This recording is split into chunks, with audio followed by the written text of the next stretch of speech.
बार बार हमल ज़ाया होना सिर्फ बुरी किस्मत नहीं होता, इसकी कोई वजह हो सकती है। आई एम डॉक्टर सारा, कंसल्टेंट ऑब्स्टेट्रिशियन एंड गायनेकोलॉजिस्ट। आज मैं बात करूंगी रिकरेंट मिसकैरेजेस के बारे में। रिकरेंट मिसकैरेजेस का मतलब है अगर किसी खातून के 3 या 3 से ज्यादा मिसकैरेजेस हो चुके हों, स्पेशली पहले 6 माह ऑफ प्रेगनेंसी के अंदर। Recurrent miscarriages are emotionally very disturbing, लेकिन अच्छी बात यह है कि मोस्टली केसेस के अंदर हम इसकी वजह आइडेंटिफाई कर सकते हैं और उसको ट्रीट कर सकते हैं, इसलिए आपको नाउमीद होने की ज़रूरत नहीं है।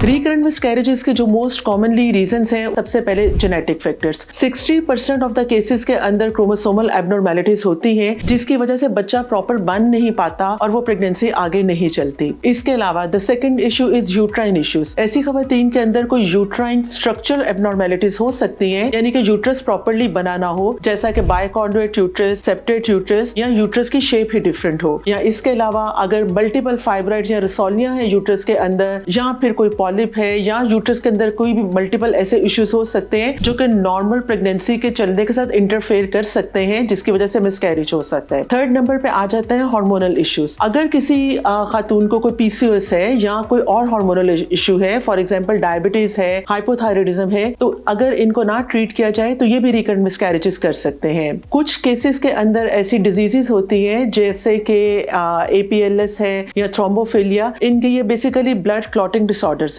ऐसे पेशेंट्स के अंदर प्लेसेंटा में ब्लड क्लॉट कर जाता है। एज अ रिजल्ट माँ से बच्चे को या तो खून की सप्लाई रुक जाती है या प्रॉपरली नहीं पहुंच जाती, जिसकी वजह से फीटस ग्रो नहीं करता और मिसकैरेज हो जाता है। इसके अलावा जो माइनर फैक्टर्स हैं, उसके अंदर अगर कोई ओवरवेट है, अगर एक्सेसिव कोई कॉफी बहुत ज्यादा, इसका इस्तेमाल बहुत ज्यादा है, कोई अल्कोहल या स्मोकिंग कंजप्शन है, तो इनका भी रोल मिसकैरेजेस के अंदर आता है। तो ये बहुत जरूरी है कि अगर किसी पेशेंट के रिकरेंट मिसकैरेजेस हो रहे हैं और बार बार हो रहे हैं, तो वो नेक्स्ट प्रेगनेंसी प्लान करने से पहले डॉक्टर को विजिट करें, क्योंकि हम प्रॉपर हिस्ट्री लेते हैं, पेशेंट असेस करते हैं और इन्वेस्टिगेशंस जिनमें ये ब्लड टेस्ट होते हैं, स्क्रीनिंग फॉर थ्रोम्बोफिलिया डिसऑर्डर्स, जैसा ये ब्लड क्लॉटिंग इश्यूज को हम डायग्नोज कर सकते हैं।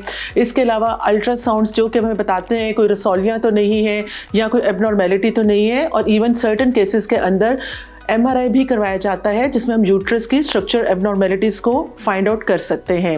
एक दफ़ा हम इसकी वजह जान लें तो फिर हम उसकी इन सारी वजूहात के इलाज जो है वो मुमकिन है।